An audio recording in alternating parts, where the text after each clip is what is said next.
Story 52, my girlfriend of 2 years declares we're not together at a party to land a one-night stand. I, 26 male, remember the first time I saw Emily, 25 female. It was one of those casual moments that end up meaning everything later, the kind you don't think twice about until you look back on it.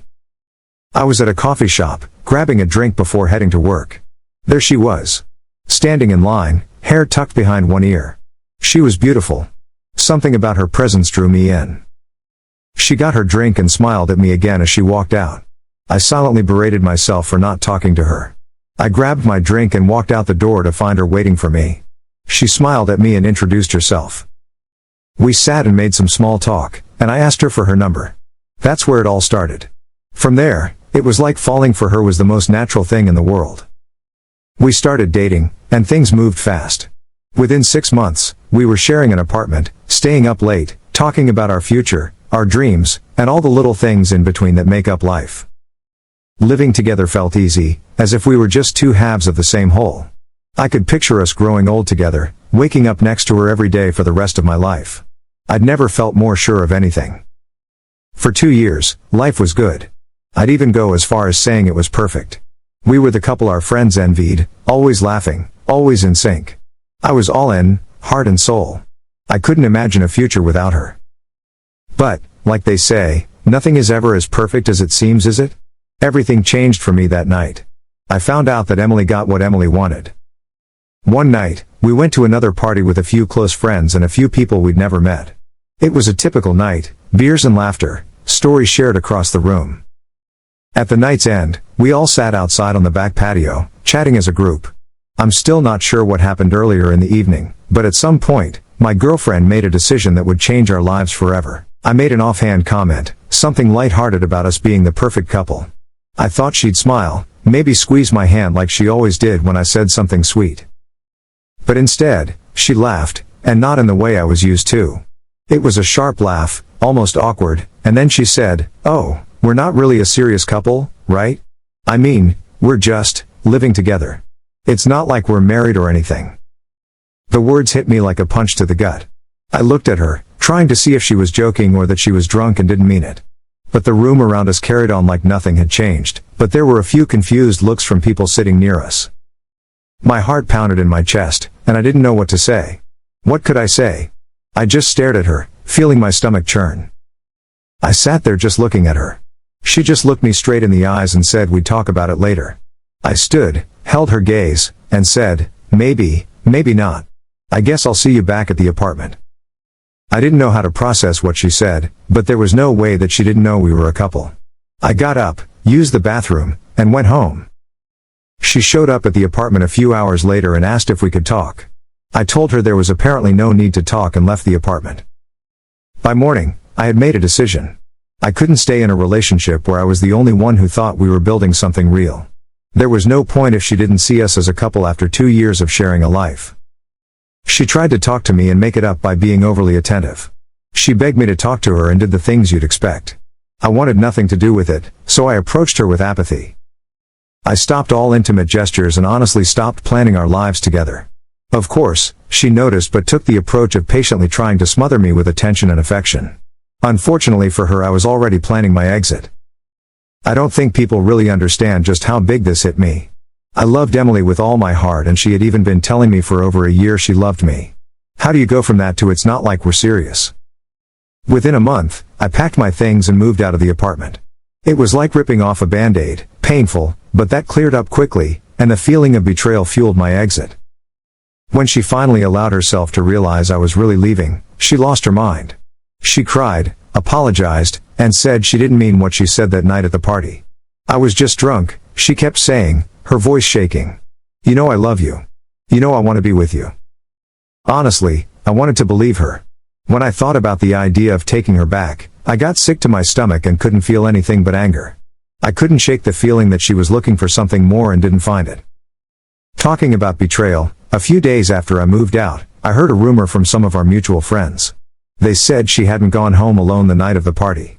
Apparently after I left, she'd ended up leaving with some guy named Rick shortly after, a guy I vaguely remembered seeing her talk to that night. At first, I didn't believe it. But when I asked around, more people confirmed it. She'd left at the same time he did, and it took her over 2 hours to get home. Whatever excuse she had wouldn't matter. She'd lied, and common sense says she cheated since it was only 10 minutes to our apartment. Her betrayal cut deeper than anything. All those nights lying beside her, thinking we were something real, and for her, it had just been my turn. When she came back, begging for forgiveness, it wasn't hard to tell her no. After I moved out, she didn't give up. At first, it was just texts like, "I miss you" or "Can we please talk?" She apologized again and again, but I just ignored her. I wanted to respond, but every time I thought about it, the memory of that night flooded back. The fact she left with a guy she'd been talking with and took 2 hours to get home is the icing on the cake. I'm not stupid. It was enough to keep me moving forward, regardless of how I felt about her. Unfortunately, she didn't stop. She started showing up at places she knew I'd be, like she'd coordinated with our friends or something. She'd try to act casual, like running into each other was some coincidence. I kept my distance and tried to keep it civil, but I could see the desperation in her eyes every time she looked at me. Months passed, and she didn't let up. She started talking to our mutual friends, planting seeds, telling them that she didn't know why I bailed, that I'd left without warning, without giving her a chance to fix things. I let her have her story. Part of me wanted to blow it all up right there, tell everyone the truth about that night and what she'd done, but I didn't. I wasn't ready for the drama and the chaos that would come with it. I kept quiet, let her spin her lies, and went on with my life. The late-night sobbing voicemails she left begging me to reconsider finally pushed me to block her number. The one time I replied to a text was to use her words against her when she asked why I left. We weren't really a serious couple, right? I mean, we just lived together. It's not like we were married or anything. She replied, texting, "I never meant to hurt you. I just panicked that night, and I didn't know what I was saying. You're the love of my life. Please, I'll do anything to make it right." Her words sounded hollow, like they were rehearsed. She obviously still wasn't aware that I knew about her cheating. Summer rolled around, and our mutual friend Mark was hosting a big barbecue. It was the kind of event where everyone in our circle would show up, mutual friends. I assumed she'd be there, and I was prepared to put an end to the drama. I wasn't going to let her feed everyone these lies about what had happened between us. I had to make sure that when I walked away this time, it was for good, and that everyone would know why. Revenge can be a crappy thing to do, but sometimes you just need to finish a relationship that won't die. The day of the barbecue was hot, so most people had come dressed to swim in Mark's pool. I showed up alone because the girl I had recently started dating had to work. I made the usual rounds talking to people I hadn't seen in months. When I saw Emily across the yard, she smiled, that hopeful, sad smile she'd been wearing since that night. I nodded and acknowledged her presence but didn't engage. It wasn't until later, when most people were sitting around the fire pit, that I decided the time was right. She was talking to a couple of our friends, laughing like nothing was wrong.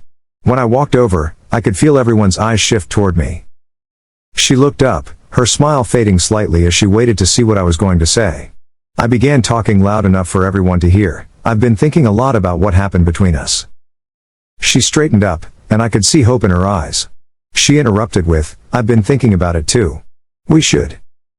I cut her off, saying, "That night at the party when you said we weren't really a couple after being together for over 2 years, hurt. That pain was nothing compared to how I felt after finding out that you went home and hooked up with that guy, Rick. You just wanted someone else that night." The fire crackled, but the yard fell silent. Her face was white as a sheet. She opened her mouth to speak, but nothing came out. She just kept looking at me with this shocked expression. I continued, "Yeah, I know about him. I know what happened after I left, and I've kept my mouth shut about it this whole time. You've been telling our friends that I just left you for no reason, like I was the bad guy. But you and I know the truth. You're a cheater, it's that simple." I looked around at the group, stunned expressions on some and embarrassment on others. It was clear by the way that her closest friends sat there. She'd told them a version of events that made her the victim. Now they knew the truth. I didn't care if they believed it or not. "I've moved on," I said, my voice steady but firm. "And you should too. You'll never get another chance with me. What we had is over, and it's time you stopped lying to everyone about why." Her eyes filled with tears, but it didn't move me this time. She reached out as if to grab my arm, but I stepped back. "Don't," I said, the finality of the word hanging in the air. Without another word, I turned and walked away, leaving her standing there. Behind me, I could hear the whispers start to spread through the group and could feel the shock from our friends as they pieced together Emily's betrayal. I left the barbecue and felt amazing. For the first time in a long time, it felt like the chapter with her had truly ended. There was no going back, no lingering what-ifs or second chances. I was done with her crap. And as for Emily? Well, she always got her way, until now. She never personally tried to contact me again, but her best friend Rachel reached out to see how I was doing. I was good friends with her boyfriend, so we arranged a time to meet up for dinner. I showed up with my new girlfriend Kim on my arm, and from the look on Rachel's face, I knew I got my final revenge. I'm sure her first trip to the ladies' room took so long because she was sharing my status with Emily. It was a good night and I've moved on. I can't imagine why anyone would stick with a cheater. Sure, it took me a bit to sort it out, but once you know, it's time to go. I only post new and unique content. Please like and subscribe.